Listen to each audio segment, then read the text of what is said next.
Et bonjour à tous, bienvenue dans la revue de Pedro. Nous sommes le 14 mars 2023 et nous allons comme tous les jours faire une revue de presse de la France Orange Mécanique. Bienvenue à vous, bienvenue si vous découvrez cette chaîne. Donc le principe de la chaîne, c'est que je découvre les articles au fur et à mesure tous les matins avec vous pour faire une petite revue. Et donc vous pouvez profiter de cette revue de presse pour faire en quelques minutes le plein des news les plus horribles. C'est tout à fait vendeur, les plus horribles du pays. Bon, il n'y a pas que ça, c'est pas vrai. On regarde d'autres trucs, mais c'est vrai que les matins, lundi, mardi, mercredi, c'est un petit peu plus le rush.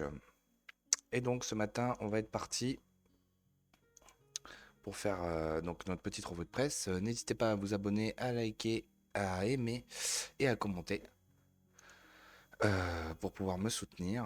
Pour me soutenir, ce serait bien aimable à vous. Et donc on est parti. Bonjour, encore une fois, bonjour à tous ceux qui sont au travail, à ceux qui partent au travail. Donc là, c'est sur Twitch le matin à 6h, parce que voilà, j'ai oublié, et je rediffuse en première à 8h. Bonjour à tous ceux qui découvriront la chaîne à 8h. Donc on est parti pour la France Orange Mécanique, la rubrique principale de l'émission. Et donc on va commencer en fait par écouter notre cher Marc Menant qui a fait une magnifique chronique hier. J'ai écouté un tout petit peu mais pas beaucoup, donc je voulais l'écouter ce matin. Et à propos de cet imam qui a refusé de serrer la main de Kate Middleton et que c'est assez honteux et que ça montre à quel point l'islamisme s'est répandu partout en Europe et que maintenant ils imposent leur code même aux seigneurs de notre pays, de notre continent européen. Donc je pense que c'est ça qui a fait Marc Menant choqué par le comportement de l'imam qui a refusé de serrer la main de la princesse Kate.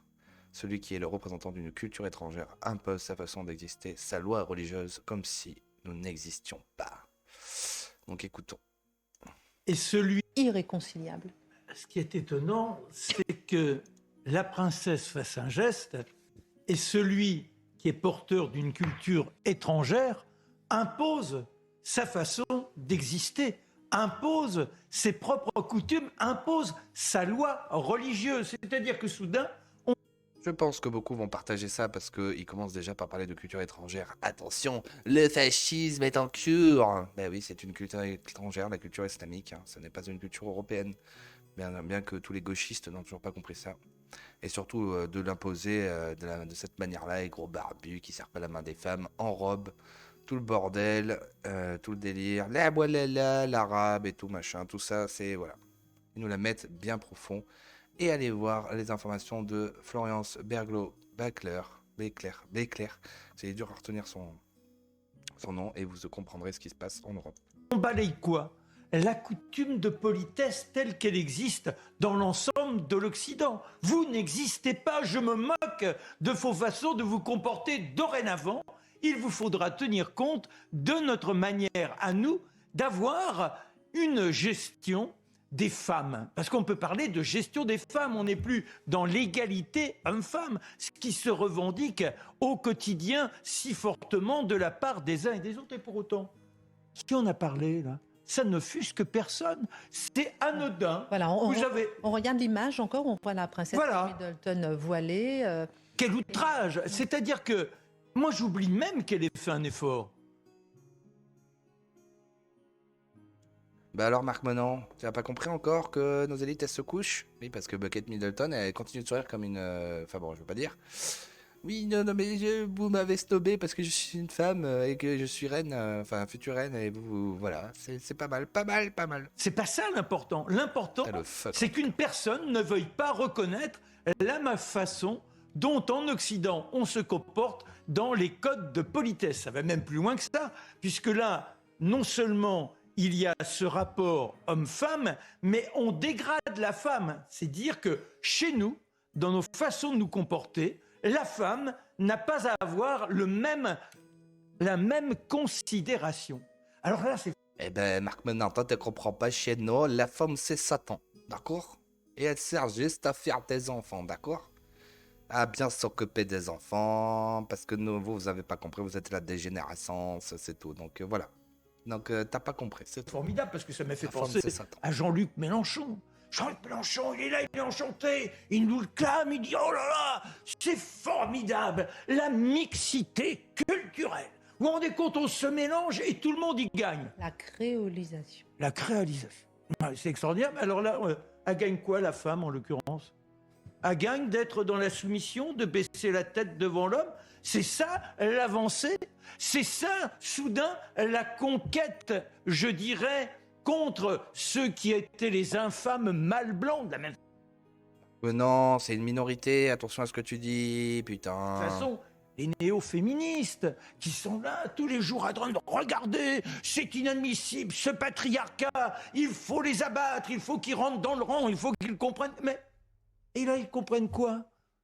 Que non, il n'y a pas la femme qui doit être dans la considération normale de l'être humain. Tout à l'heure, ce que nous donnait comme information Charlotte La femme, dans c'est son Satan. édito, c'est théoriquement, il y a les droits humains sur l'ensemble de la planète. Les droits humains, c'est pas les droits pour les hommes, les droits pour les femmes. Et là, on s'aperçoit de quoi? Eh bien, d'une conquête culturelle. On nous dit, eh bien, nous venons chez vous et dorénavant, nous vivons comme nous l'entendons. Il n'est pas question de savoir quelles sont vos manières. Vous devez avoir le sens de l'accueil, vous reniez en tant que tel et dorénavant... Et le fait qu'elle soit dans un centre islamique, justement, peut-être que c'est à elle de se plier aux règles. Mais non. Le fait qu'elle a mis son... C'est une question. Qu'elle a mis son voile. Le problème n'est pas là. Le problème, elle fait l'effort de se vous entrez dans une mosquée, vous allez enlever vos chaussures. Mais après, il y a quand même une coutume en l'occurrence. C'est marrant que personne note qu'elle a mis un voile. Hein. Quand même. C'est la coutume de la politesse, une façon d'être. Si l'on admet que dans un lieu comme celui-là, vous n'avez pas la même dignité, ça signifie qu'à l'extérieur, eh bien, de nouveau, vous êtes dans la domination de l'un par rapport à l'autre. Et ce qui est incroyable, c'est qu'il y a un ralliement aussi global, que personne ne veille à ce que, véritablement, on cherche à ce que les femmes soient dans cette considération générale. Ça va même plus loin que ça. C'est-à-dire que la FIFA, dès 2014, a considéré qu'il fallait éventuellement que l'on reconnaisse quoi? Que les femmes puissent porter le voile dans les matchs de football, que dans le sport, il était normal d'avoir le hijab. Alors certains, moi je l'ai lu, dans les journaux français, disant « Ah mais c'est formidable, oui, elles peuvent ainsi pratiquer le sport ». Moi, et c'est leur liberté. Je voudrais conseiller à tous ceux qui tiennent ce type de propos de s'entourlouper la tête avec un tissu et de courir pendant 2 kilomètres et de savoir ce que c'est que de souffrir comme ça, je dirais, l'effort dans des conditions de liberté restreinte. On pourrait étendre à tout. Ça signifie quoi? Qu'en enlevant cette considération à la femme, non seulement on l'humilie, mais au fur et à mesure, eh bien, dans notre quotidien, il ne faut pas s'étonner de voir des pans entiers de notre conception de vie, de notre culture qui s'en aillent. Et c'est ainsi qu'on a 42% de délits de laïcité dans les établissements. C'était une enquête de la semaine dernière. Bravo Marc Menon, bravo. Bravo, bravo. Et ouais, et c'est que c'est partout, et que c'est normal, et que les frères musulmans nous l'ont mis tout au fond, parce que c'est vraiment eux qui ont fait ça. Et vous avez je sais pas combien de vidéos sur TikTok de femmes, de jeunes femmes, même très très jeunes, qui disent aux autres de porter le voile. Mais c'est pas grave, tout va bien messieurs, dames, tout va bien. Alors, article suivant. On y va vraiment dans la France Orange Mécanique. Alors, F de souche, Paris, sous les yeux de sa fille, Anthony, souffrant de malvoyance, se voit agressé, menacé et son chien guide brutalisé par un chauffeur VTC refusant l'animal. Une témoin de la scène invite le chauffeur hors de contrôle à retourner dans son pays. Paris sous les yeux de sa fille, nanana, ça c'est ce qu'on vient de lire. Et donc, regardons la vidéo. Alors attention, ça va certainement varier. Non, monsieur, arrête, descends. Waouh. C'est un chien guide, monsieur. Non, mais c'est moi. Si vous le refusez, monsieur, c'est une amende. Avec ma petite fille de 4 ans, je dois l'emmener à l'école. Ah, la petite fille de 4 ans. C'est un chien guide. Vous êtes obligé de le prendre, monsieur. Non, je peux pas, la vérité. Bah, ah, ok, y a pas de... Attends, je descends pas. Je vais les prendre, t'inquiète, je te laisse pas dans la main. Ah bon, Ah, tu... Monsieur, arrête. Monsieur, s'il te plaît. Non, je... Mon Dieu. 60 000 euros, s'il te plaît. Ramène, s'il te plaît, lui. Non, non, monsieur. Arrête, descends. Descends, s'il te plaît. Il m'insulte, hein. Hein? Il m'a blessé. C'est pas toi qui décide. Calmez-vous. Oui, c'est elle, mais c'est vous, monsieur. Est-ce que vous voulez toucher cette affiche? Mon Dieu, mais putain. Mais un truc de fou. Anthony Martin Miss, dynamique, chef d'entreprise malvoyant et judoka paralympique de 33 ans, ne se sépare jamais de son chien guide d'aveugle, Nepia. Ce lundi 6 mars, à Paris, il est 8h45 lorsqu'il commande un VTC sur la plateforme Uber, accompagné de sa belle-mère et de sa fille qu'il doit déposer à l'école. Mais une fois sur place, le chauffeur refuse de faire monter Nepia à bord de son véhicule. Il voulait les mettre dans le coffre, cet enculé. Ah ah, grosse petite salope. Le ton monte. Effacez la vidéo, sinon je ne vous prends pas. Lancez ce dernier. Il me touche au niveau du sternum. Je dois lui dire à 6 reprises de façon un peu virulente de ne pas me toucher, rapporte Anthony. On entend, et il n'a pas explosé, hein, franchement, et il aurait été dans la merde, ça se trouve, même handicapé, s'il l'avait explosé, puisqu'apparemment c'est un judoka paralympique, il aurait dû le démonter, quoi. Ça aurait été tellement énorme. Et ben il aurait été dans la merde, parce qu'en fait, quand vous faites des arts martiaux, ça se retournerait contre lui, surtout que c'est un racisé, qui parle pas français, enfin voilà. On entend le chauffeur hors de lui crier qu'il ne veut pas du chien dans la voiture, qu'il a payé 60 000 euros, il était hors de contrôle, dénonce Anthony. Après la bousculade, on peut entendre dans la vidéo une personne tenir des propos xénophobes envers le chauffeur. Je ne sais pas qui a tenu ces propos, je les condamne avec la plus grande fermeté, a dénoncé Anthony. Bah oui, bah qui retourne dans son pays, putain. Même les aveugles, putain, mais quelle bande de fils de pute. Pardon, désolé, ça me rend fou. Désolé pour les gros mots. Mais bon, ça fait toujours du bien quand ça sort. Vaut mieux garder, il ne faut jamais garder un ennemi en soi. Bah bravo, bah n'hésitez pas à faire monter cette information parce que là c'est quand même énorme. C'est énorme. Le mec, il en a rien à battre, quoi. C'est ça la société, la future société. Bah, vous appellerez un VTC. Non, madame, la femme, elle doit être voilée. Ah là là, quelle catastrophe. Alors, article suivant. Donc, ça continue. Valeur actuelle. La Courneuve. Une balle perdue atterrit dans une chambre d'enfant. Le tir pourrait provenir de la cité des cosmonautes. Un point de deal connu par les forces de l'ordre qui se trouve dans la commune voisine de Saint-Denis. L'histoire se termine bien car aucun blessé n'est à déplorer. Mais elle aurait pu prendre une tournure dramatique comme l'a relaté 20 minutes ce lundi 13 mars, citant des informations de CNews. Les forces de l'ordre ont été contactées le 10 mars par un habitant de la Courneuve, en Seine-Saint-Denis. Selon les éléments dont dispose la chaîne d'information qui s'appuie sur une source policière, une balle perdue a traversé l'appartement. Oula. Une balle perdue a traversé l'appartement de cet homme qui a appelé la police. Après avoir brisé une vitre du logement, la dite balle a traversé un mur, et cela avant de se loger dans un lit, putain, situé dans la chambre des enfants. Les policiers ont ouvert une enquête. L'objectif sera pour eux de faire toute lumière sur les circonstances de cet événement. Des faits qui ne sont pas isolés. Dans l'article de CNews, il est précisé que selon les premiers éléments de l'enquête, le riverain chez lequel la balle s'est logée n'aurait aucun conflit avec ses voisins. La source policière qui s'est confiée à nos confrères a expliqué que le tir pourrait provenir de la cité des cosmonautes. Désolé. Il s'agit d'un point de deal connu par les forces de l'ordre. Cette cité se trouve dans la commune voisine de Saint-Denis, située dans le même département. Les faits évoqués ci-dessus ne sont pas isolés. Mi-février, nous nous étions par exemple fait l'écho d'un autre article de CNews dans lequel nos confrères rapportaient qu'une balle perdue de Kalachnikov avait fini sa course dans l'appartement d'une famille vivant à Nantes, Loire-Atlantique, et plus précisément dans le mur d'une chambre d'enfant. Alors, c'est magnifique. Et c'était valeur actuelle. Alors, article suivant dans cette France Orange mécanique toujours plus folle. F de souche, Tease. Ah, il est bien le nom de cette ville. T'as envie d'aller picoler un bon petit coup avec une petite pétanque. Le corps calciné d'un homme abattu d'une balle en pleine tête retrouvé en pleine forêt. Une autre personne, déjà condamnée 11 fois pour trafic de stupéfiants, est recherchée. Dans la forêt... Mais je crois que c'était à Marseille, ça. L'identité du corps retrouvé calciné dans la forêt de Tease jeudi dernier, connue grâce aux analyses d'ADN. Non. Oui, il est connu. Il s'agit d'un homme de 26 ans né à Besançon. Il a été abattu d'une balle derrière la tête avant d'être brûlé. Ah, je croyais que c'était. Non, en Marseille, c'est un corps a été retrouvé dans une voiture calcinée.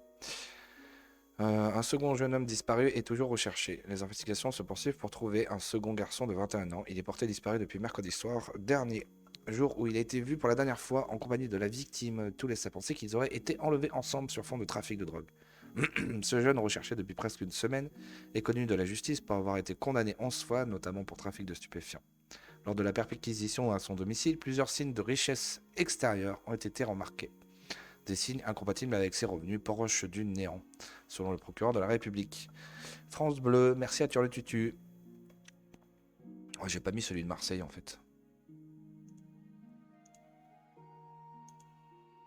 Et il m'en manque là des articles là. Ouais, bon, de toute façon, j'en ai encore plein, donc c'est pas grave. Putain, la balle, le mort. Alors, et puis ça continue. F de souche, Bordeaux, l'église du Sacré-Cœur taguée. Un feu allumé sur le parvis. Ah putain. Là, on voit la photo du parvis de l'église. Les parvis de l'église, c'est le devant de l'église, messieurs, dames. Alors, une dizaine de tags ont été inscrits dimanche soir sur l'église du Sacré-Cœur à Bordeaux. Un feu a même été allumé sur son parvis. L'un des tags affirme explicitement que l'église dérange dans le quartier bordelais de la gare Saint-Jean. Ah ouais, carrément. En plus de ces tags, un feu de détritus avait été allumé devant la porte de l'église du Sacré-Cœur de Bordeaux dimanche soir. Lucifer a raison, diable, emmène-moi avec toi. Thank you, Satan. Les tags se détachent en lettres rouges sur les murs de l'église du Sacré-Cœur à Bordeaux, dégradés avec un marqueur ou peut-être même avec un rouge à lèvres. Attention, avec un rouge à lèvres. Au-dessus de la référence à la chanson de Léo Ferré surmontée d'un A cerclé, signe de reconnaissance des anarchistes, on peut encore lire brûle tout gratos. Une déclaration suivie d'une intention. Les auteurs de ces dégradations ont également allumé un feu de détritus sur le porche de l'église religieuse, l'édifice religieux. Les flammes rapidement éteintes par les pompiers n'ont pas eu le temps de l'endommager. Les auteurs de ces détériorations ont également profané son intérieur. Tout s'effrite, mais on doit ébruiter. Et nique ta mère, ont été rédigés d'une écriture ronde sur une porte en bois, tandis que la façade présente une autre dégradation visant directement le quartier de la gare Saint-Jean. Les voisins détestent l'église. Et eh ben, avance ainsi une inscription sur cette paroisse située à 92 mètres du centre de Jean-Paul II. Le diocèse de Bordeaux, qui a porté plainte contre X, partage l'émotion des fidèles catholiques et des habitants choqués par ces actes. Une enquête a été ouverte par la direction départementale de la sécurité publique qui soupçonne des débordements liés à la consommation d'alcool. Les caméras de surveillance doivent être exploitées et des voisins interrogés. La municipalité de Bordeaux a réagi à ces profanations indiquant, putain, j'arrive pas à lire ce matin, indiquant dans un communiqué que Pierre Urmic s'émeut des actes de vandalisme et de dégradation perpétrés cette nuit sur l'église du Sacré-Cœur. Le maire de Bordeaux a dépêché Laurent Guillemin, son adjoint au culte, auprès du père Benoît Davos, afin de lui apporter le soutien de la ville. Quelques heures plus tôt, le préfet de la Gironde, Étienne Guyot, dénonçait sur Twitter des tags haineux et des actes intolérants. Le Figaro. Merci à Turlututu. Magnifique, magnifique, magnifique. Et donc pour compléter en fait toute cette situation en France totalement ubuesque, Brest, F de souche, Brest, l'université organise un colloque sur le sentiment d'insécurité exprimé par les femmes lors de leur déplacement à pied la nuit. Les questions de l'éclairage urbain et de l'organisation de l'espace public y seront abordées. N'hésitez pas à vous abonner, à partager et à commenter, à aimer et à commenter cette petite news que je vous fais. Bienvenue si vous tombez sur cette petite vidéo. Donc, petit article. Le sentiment d'insécurité. C'est assez fou, quoi. C'est le colloque, c'est le nom, le titre du colloque, c'est le sentiment d'insécurité, exprimé par les femmes. Donc, ça doit être les villes où ils éteignent les lumières très tôt. Alors, un colloque international intitulé Noznum pour Nuit numérique. Et vous savez pas parler français en fait? S'ouvre ce mardi 14 mars à Brest. À l'UBO, Université de Bretagne occidentale, des chercheurs s'intéressent au sentiment d'insécurité exprimé par les femmes lors de leur déplacement à pied la nuit. Moi, je ne rentre plus à pied de soirée. J'ai peur de faire une mauvaise rencontre, de traverser la ville en pleine nuit. Avec tout ce qu'on entend aujourd'hui, je préfère payer un taxi plutôt que de marcher. Ce message fait écho à un article consacré à la disparition de l'élève infirmière Elena Cluyou. Un événement qui a bouleversé les habitants de la cité du Ponant et bien au-delà, réveillant un sentiment évoqué à intervalles réguliers, celui de l'insécurité ressentie dans les rues la nuit. Donc là, en fait, en gros, il y a des gauchistes, ils vont interpréter, ils vont dire non, mais regardez, c'est parce que vous regardez des médias de fachos de CNews et que c'est parce que vous avez entendu, puisque vous dites c'est avec tout ce qu'on entend. Et puis, et c'est le sentiment d'insécurité, d'accord? Des essais ont ainsi été menés à Brest et dans la ville de Puebla, Mexique, avec des volontaires pour obtenir des données concrètes. Qu'est-ce que c'est ça? Quel rapport avec Mexique? Nous avons équipé des femmes de montres connectées pour recueillir des éléments physiologiques, comme le rythme cardiaque. Ah oui, d'accord. Ok. Celles-ci devaient parcourir de nuit des trajets qu'elles ont l'habitude de faire pour voir comment l'organisme réagit. Ensuite, des entretiens ont été menés pour qu'elles livrent leurs ressentis, leur expérience. À l'occasion de ce colloque international, les premiers résultats de ces travaux seront présentés. Mais ce ne sera pas tout. Il sera aussi question de festivals, d'éclairage urbain, d'organisation de l'espace public, du genre et du sentiment d'insécurité. Le télégramme. Ben, en fait, c'est vrai qu'il ne faut pas s'étonner en même temps, hein. Vous avez de plus en plus une situation où on castre les Occidentaux, on va dire. Peut-être on peut parler des assimilés aussi, mais principalement les Blancs, quoi. On les castre. Il faut que ce soit des femmes, quoi. Et de l'autre côté, vous faites venir une civilisation en masse qui est encore très orientée vers bah, euh, ouais, le patriarcat. Mais bon, j'aime pas trop dire ça parce que nous, soi-disant, on était sous le patriarcat et on était totalement civilisés dans les années 90-80. Soi-disant, on était sous le patriarcat. Mais des gens totalement violents. Et les femmes, elles se font exploser, quoi. Et là, je sais pas combien d'articles je lis à chaque fois où les femmes, mais elles se font défoncer, que ce soit sur le viol, dans leur appart, dans la rue, même les professionnels. Là, je sais pas combien j'ai lu sur des personnes qui se font attaquer, des agents SNCF, des policières et tout ça. Bon, c'est tout à fait normal, hein. C'est tout à fait normal que ça se déroule comme ça. Donc continuez à castrer les hommes et vous continuerez à être seul face à l'horreur, quoi. Et continuez à être des gauchistes. Enfin bon, moi je vous souhaite pas ça du tout. Et bon, si un jour on essaie de relever un peu la tête, peut-être qu'on pourra arrêter les conneries. Enfin bon, n'hésitez pas à aimer, à faire monter cette information et à vous abonner et à commenter la chaîne, la vidéo. Merci. Alors là, il y a eu un petit article qui est sorti qui me paraît très intéressant. Et on va écouter. Ce soir, dans les grands entretiens d'Yves Tréhard sur le thème Souvenirs et avenir d'Afrique, avec Kémy Séba, militant politique et président de l'ONG Urgence panafricaniste. Polémique car LCP a invité le militant noir Kémy Séba. La chaîne supprime toutes les annonces et rediffusions de l'entretien. Est-ce que vous l'avez déjà écouté cet homme? Bon, c'était intéressant, mais en tout cas, c'est vrai que c'est un gros nacio africain. Il déteste les blancs, quoi.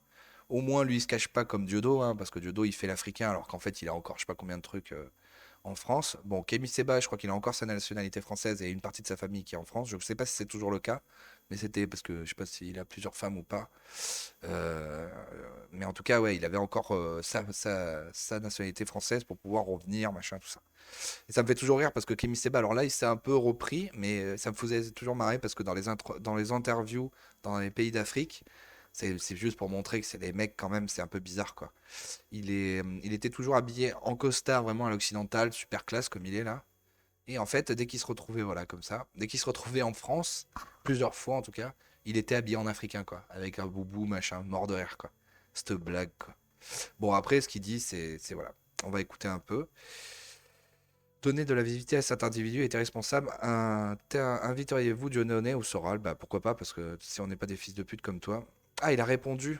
Mort de rire. Tristan Mendes France. Ah, j'aimerais bien que tu te retrouves face à lui parce il a pas l'air commode, hein, le Kémy, quoi. De la visibilité, petit bolos, va. Je suis plus suivi sur les réseaux sociaux et dans les masses médias africains que vous tous réunis. Non, je sais pas pourquoi je fais cette action. Voilà. Et tu crois que vous me faites peu faveur? Sortez de votre bulle. Quand le porte-parole d'ACMI est interviewé par France 4, on t'a entendu, Niambri, là? Ah ah, il est trop bon. Donner de la visibilité à cet individu était responsable. Mort de rire comme il l'a. Alors, et t'as répondu, Tata? Oui, bah, c'est sûr. Quand le chef d'AQMI est interviewé par France 24, ça ne vous dérange pas, cher Colomb. Quand Zemmour est invité partout pour cracher sa haine des Noirs et des Arabes, ça ne vous dérange pas non plus. Et ta gueule, il a pas de haine au niveau des Arabes. Il dit ce que tu dis, espèce de con. Tu déconnes, Seba, là. Fais pas ta fiotte, là. Tu sais très bien qu'il a raison, Zemmour. C'est juste parce que c'est un juif que tu parles comme ça. Espèce d'antisémite. Parce que bon, il dit des trucs assez vrais, mais en même temps, ça a l'air d'être un gros antisémite. Hein. Et donc, on va écouter un peu ce qu'il dit. Là, j'avais relayé sur ma chaîne, donc, sur mon compte, si vous voulez vous abonner à mon compte Twitter. Putain, aussi, Bolem cette salle. Lui, il est bon, lui. Les adversaires prioritaires, ce sont les dirigeants d'Afrique francophone que vous interviewez bien souvent, d'ailleurs, et qui sont dans une... Donc écoutons-le. Hein.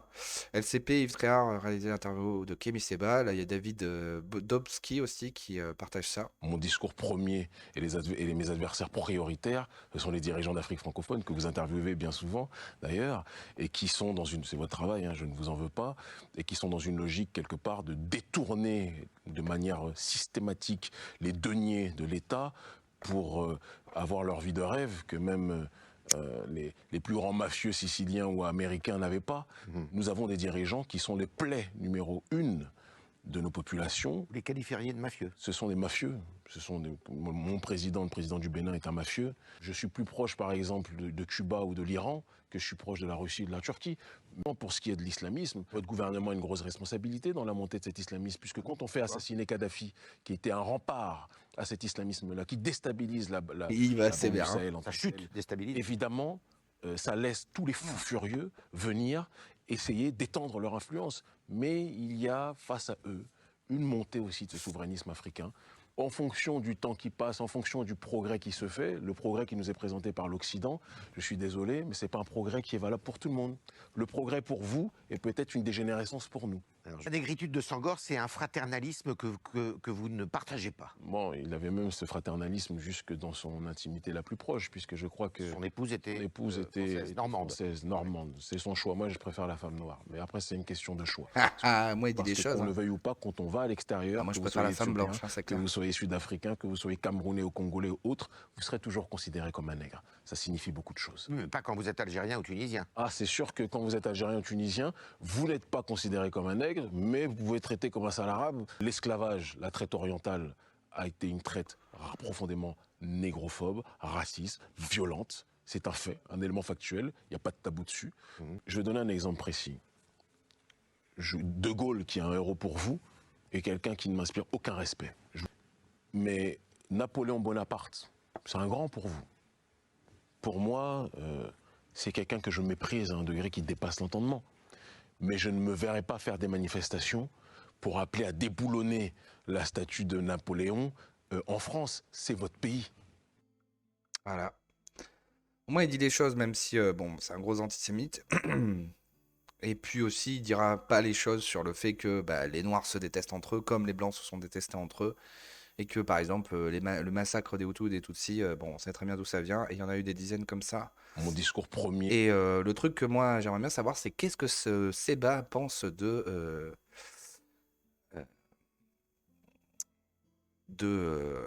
Bernard Lugan. J'aimerais bien savoir. Bon. Alors, il y avait un autre article, là, une autre vidéo qui était assez cool, qui avait été partagée, mais je pense que c'était il y a un moment, ce truc-là. Que ça avait été fait, hein, toujours sur ma chaîne Twitter, ce que je partage, vous pouvez aller voir. Je trouve assez pertinent à écouter aussi. Donc c'est allez voir cet article de Le fascisme islamiste dévoilé. Enfin cet article, cette vidéo qui est partagée. Cette chaîne est assez cool. Et en fait, si on écoute notre cher Bolem Sensal, voilà, ce matin, on écoute les étrangers ce matin. Même si évidemment, la plupart des musulmans, bien dire, croient tout à fait tranquillement, ne posent pas de problème. Oui, mais à un moment donné, il faut se déterminer. Souvenez-vous de la situation des années 30. Bon, il y avait les nazis qui étaient là en pointe, évidemment, qui voulaient s'emparer du pouvoir et conquérir l'Europe et imposer leur idéologie. Et puis il y avait cette masse d'Allemands. S'ils avaient parlé, il n'y aurait pas eu de nazisme, il n'y aurait pas eu de guerre. si c'était exprimé. Vous dites que les musulmans, sont tués. l'immense majorité des musulmans devraient s'exprimer Ils devraient davantage. s'exprimer. Et ils devraient faire barrage à l'islamisme. Ils devraient chasser les imams qui sont là à faire des choses bizarres, à faire ça à serait beau. recruter pour la Syrie, pour la prochaine guerre.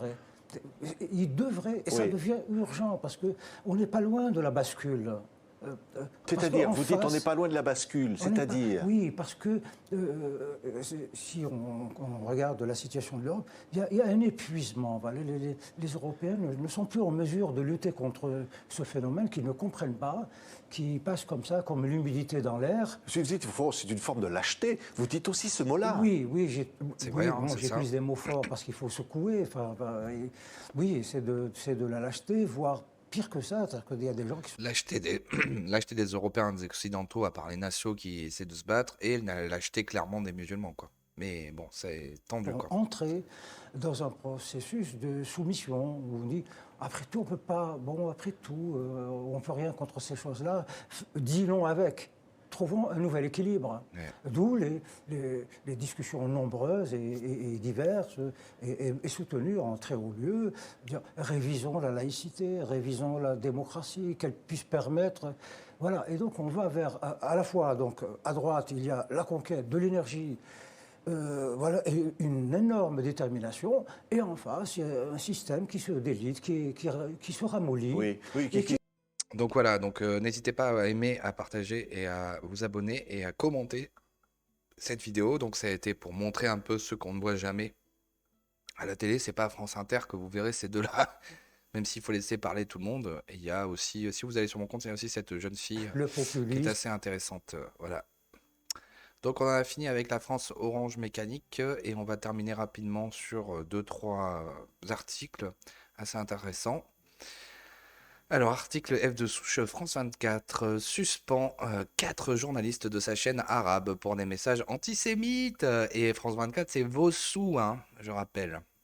4 journalistes travaillant pour France 24, la chaîne française d'information internationale, ont été suspendus après la révélation de messages antisémites qu'ils ont diffusés sur les réseaux sociaux. C'est bien notre argent et on nous fait chier depuis des années avec... enfin, fait chier, on nous écrase, on nous fait nous repentir depuis des années, mais maintenant notre argent permet de payer des antisémites. Ah, c'est magnifique. Dans une longue enquête publiée sur son site, l'organisme Caméra montre que les 4 journalistes n'ont pas respecté la charte de déontologie de France 24. Dans plusieurs messages, certains d'entre eux font l'éloge d'Hitler, minimisant la Shoah, ou encore glorifiant les terroristes affiliés au Hamas qui ont tué des centaines de juifs. Bravo, bravo. If only Hitler was Lebanese. Rencontrer le média social antisémite Journalists. France 24 a décidé que les 4 journalistes concernés ont été dispensés d'activité dans l'attente des résultats de l'audit, soulignant que la charte de déontologie de France Média Monde, France 24, RFI, MCD prévoit que les journalistes du groupe, lorsqu'ils publient sur des blogs, forums, sur les réseaux sociaux et tout espace dédié à l'échange public d'informations, doivent veiller au respect des règles professionnelles et déontologiques et ne pas violer les valeurs d'éthique, d'indépendance et d'impartialité de l'entreprise.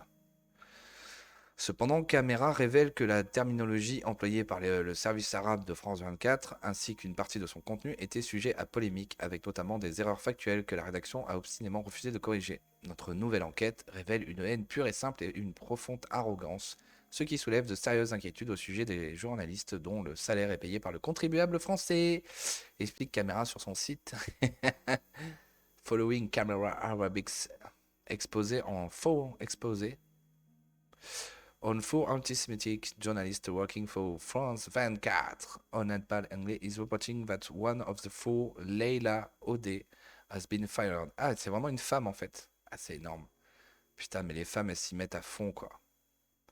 C'est dingue. L'organisme a notamment révélé que Joëlle Maroun, la correspondante de France 24 à Beyrouth depuis août 2021, avait multiplié les tweets exprimant son admiration pour Adolf Hitler. Si seulement Hitler était libanais, ou encore « Levez-vous, monsieur Hitler, levez-vous, il y a des personnes qui ont besoin d'être brûlées ». Eh ben, des appels au meurtre de juifs innocents, il incombe à chaque Palestinien de tuer un juif et l'affaire est close. Quelle horreur, mais putain, mais c'est nos sous qui ont payé ça. Et encore bien d'autres propos nauséabonds. Et bien sûr, j'imagine qu'il y a eu des bons propos aussi sur les Occidentaux, et ça, c'est pas ça qu'on relève, hein. Il faut que ce soit sur les Juifs, quoi.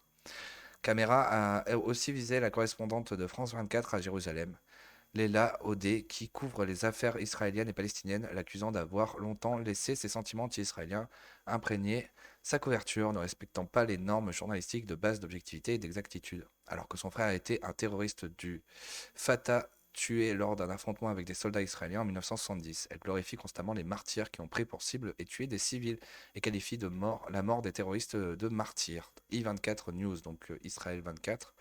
Donc quand je dis qu'il faut que ce soit des juifs pour que ce soit mis en avant, oui, c'est parce que les Européens, je parle pas par rapport aux juifs, les juifs, ils ont tout à fait raison de ne pas être contents quand il y a des antisémites. Et voilà, surtout en France, quoi. Enfin bon, voilà.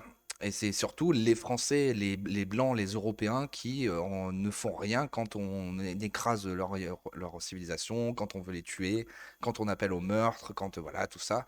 C'est pas grave, ou quand on écrase en fait tout le temps notre civilisation, en fait les Blancs en fait ils font que dalle. C'est surtout par rapport à ça. Si on avait la même la même niaque que les Juifs par exemple pour défendre en fait nos civilisations, ben on n'en serait pas là.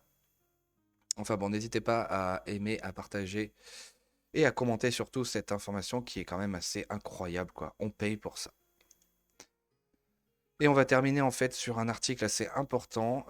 Bonjour à ceux qui découvrent cette chaîne, bienvenue sur cette chaîne. Nous faisons des petites revues d'articles ici et qu'on découvre ensemble. Et donc là, on va s'arrêter sur un article de Valeurs Actuelles qui parle du fait que par rapport à l'immigration, être recalé à l'examen de français n'impliquera pas une expulsion d'après OFII. Ah bah non, parce que si les gens ne savent pas parler français, hein. Moi je suis dans la formation et en fait on me dit que bon bah il faut faire des trucs parce qu'il y a des gens qui ne savent pas parler français, hein. C'est un truc de fou. Dès le 28 mars, le projet de loi sur l'immigration de l'exécutif doit être examiné au Sénat. Celui-ci prévoit de conditionner la première délivrance d'une carte de séjour pluriannuelle à la maîtrise d'un niveau minimal de la langue française. Ah bon, c'est pas déjà le cas, mais c'est étonnant. Ce sont des précisions qui ont été apportées ce lundi 13 mars. Les ressortissants étrangers qui seraient recalés à l'examen de français que le gouvernement souhaite mettre en place dans le cadre de son projet de loi sur l'immigration ne seront pas expulsés. Cette annonce a été faite par Didier Léchy, le patron de l'Office français de l'immigration et de l'intégration OFII, avant d'être rapporté le même jour par plusieurs médias dont Le Figaro. Une formation linguistique Linguini actuellement demandée. Comme le rappellent nos confrères, le texte de l'exécutif doit être examiné dès le 28 mars prochain au Sénat. Il est prévu par ce document de conditionner la première délivrance d'une carte de séjour pluriannuelle à la maîtrise d'un niveau minimal de la langue française, cite le Journal national. À l'heure actuelle, l'obtention de ces cartes est uniquement conditionnée à la participation à une formation linguistique. Auditionné au cours de la matinée de ce lundi par la Commission nationale consultative des droits de l'homme, Didier Léchy a expliqué que ce n'est pas parce qu'on n'avait pas de titre pluriannuel qu'on ne pouvait pas avoir de nouveaux titres annuels, cite le Figaro. Et le patron de l'OFII a d'ajouter ensuite que le but n'était pas d'exclure les personnes du droit au séjour à travers cet objectif de langue. Voilà, la France comme toujours, le Danemark c'est des gauchistes qui sont au pouvoir, ils font exactement le contraire, et nous on fait ça. Voilà, c'est ça la France, messieurs, dames. C'est complètement dingue. C'est ça la France. On se couche tous les jours. Notre pays est envahi. Il y a plein d'endroits où c'est la catastrophe, mais on continue droit devant. Alors voilà. Et la revue de presse est terminée, donc je vous remercie d'avoir suivi. Je vous dis à demain. Merci beaucoup. En tout cas, n'hésitez pas à vous abonner, à aimer la page, à aimer la vidéo, à commenter pour faire monter et pour me soutenir et discuter de ce genre de sujet. Je vous souhaite une bonne journée. N'hésitez pas à mettre un petit pouce et n'hésitez pas surtout à penser à vous communautariser dans les villages de France pour les protéger le temps que le pays s'effondre et que nous puissions faire face à la réalité catastrophique et que pour pouvoir remettre la France sur les rails et pour pouvoir mettre la France sur les rails, il faut qu'on se communautarise pour la préserver le temps que les villes s'effondrent. Voilà, je vous remercie, je vous dis à demain, passez une bonne journée et bon courage pour le travail. Bye bye.